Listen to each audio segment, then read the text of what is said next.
আসসালামু আলাইকুম। কেমন আছেন আপনারা ফেসবুক বন্ধু? আমি ভালো আছি। আজকে আলুর পরোটা বানাবো।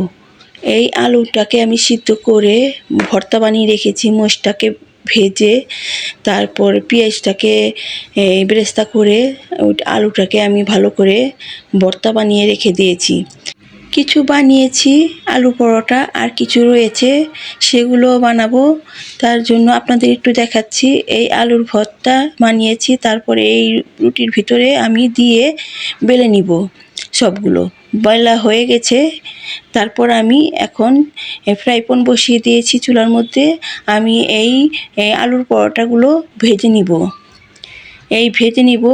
আজকে ইফতার করব আলুর পরোটা আর ভাজি। তার জন্য আমি এই পরোটাগুলোকে মচমচা করে ভেজে নিব। হালকা অল্প তেল দিব।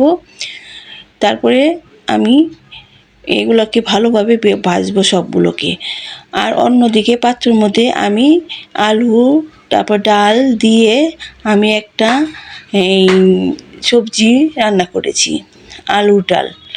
তারপরে এটার মধ্যে এই আদা রসুন তেজপাতা সব কিছু দিয়েছি। তারপরে চলে যাচ্ছি এই পরোটা উল্টে দিতেছি। আর অন্যদিকে আরেকটা পরোটা হয়ে গেছে।